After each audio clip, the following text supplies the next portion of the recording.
Why haven't we solved climate change? Why do inner city schools continue to fail? Why are so many people around the world still living in poverty? These are complex issues, but I think one reason why we have failed to solve these problems is that our current scientific approach doesn't create solutions that scale. In short, many of our ideas work in the petri dish, but they utterly fail to deliver on their promise when scaled. I'm Professor John List, and this is Economics for Everyone. Back in 2010, I led the creation of an early childhood program in Chicago. I found great results on the development of early life skills.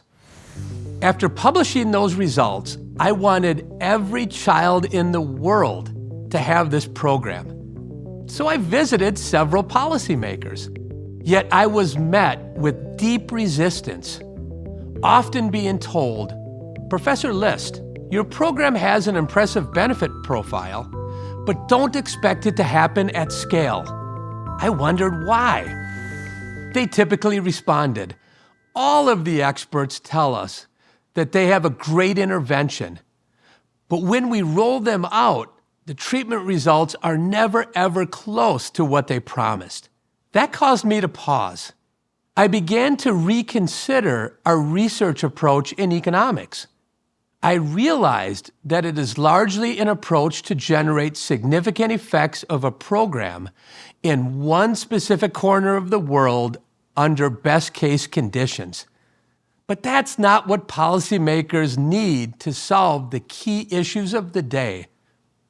They don't need results from an efficacy test. They need to know, will this idea actually work with all of the potential constraints and warts that the implementation of the idea will face in the real world? They simply need to know, can this idea scale? This motivated me to begin a research agenda on the economics of scaling, or what I call the science of using science. In doing so, my team has produced science that reveals what information is necessary for the policymaker to have confidence that the idea will indeed scale.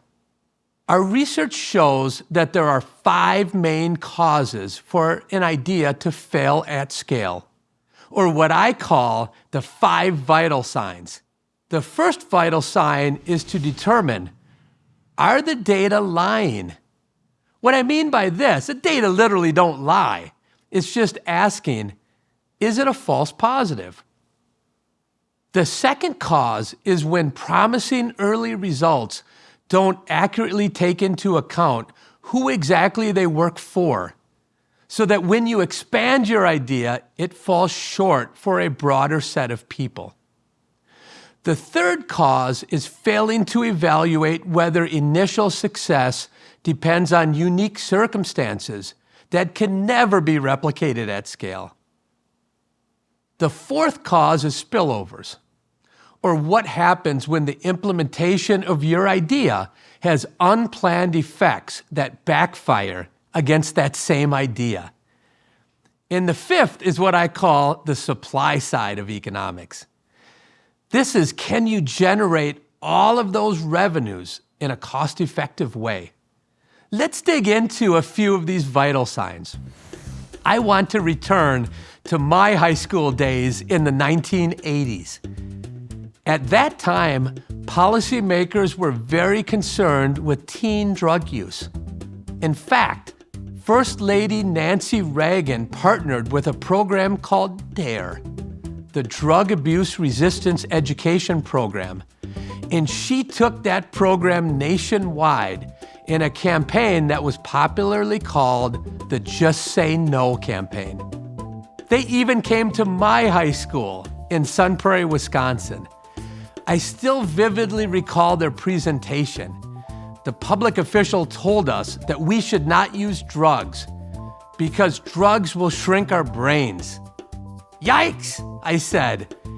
Afterwards, I looked at my teacher and I inquired, Does that program really work as advertised?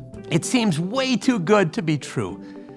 My teacher shrugged and said, they claim to have data. I did some research into those data. My teacher was correct. They had data from a high school study in Hawaii, and it did show that the program worked. But they never bothered to replicate those initial results to determine if the original data were a statistical error. Were they a false positive? As it turned out, when Nancy Reagan's program did not have success in curbing drug use across America, the officials went back and tried to replicate the results from the original Hawaii study. All of those replications failed. In short, the idea was just scaled too quickly. It was simply a false positive. The idea never had voltage. The lesson is that before scaling, make sure that the idea actually works. The second vital sign I want to discuss is spillovers. For this one, I want to go back to 2017 when I was the chief economist at Uber. My team at Uber was called Team Ubernomics. You might not know this, but before the summer of 2017, Uber did not have tipping in the app. Our idea was to introduce tipping so drivers could earn more money and customers could express their gratitude for a great trip. So we started testing tipping in the summer of 2017 by choosing a test city, Chicago. In the Chicago test market, we allowed 5% of drivers to receive tips. We found in that test that drivers who could receive tips earned much more money per hour than drivers who were not allowed to receive tips. The tipping idea was working just as planned. However, when we rolled out tipping to all Chicago drivers that fall, we found that tipping had zero effect on wages. You might ask, what happened? It was spillovers. When we rolled out tipping to all drivers, many of them worked more hours, and new people even came online to become drivers for Uber. Recall from another episode that this outward shift in labor supply can actually decrease wages. This is exactly what happened in this case. The spillovers for more Uber drivers exactly offset the positive tip effect. They offset so much that drivers earned the exact same amount of money with and without tipping. The lesson in this case is to understand spillovers before scaling, because they can undo the good effects of an idea when it is actually rolled out. So there you have it. When trying to change the world, we should never forget that scalable ideas are all alike, and every unscalable idea is unscalable in its own way. We must recognize the 5 vital signs, and when they are satisfied, we can have much greater scaling confidence. This is the economics of scaling, and it teaches us again that economics is for everyone.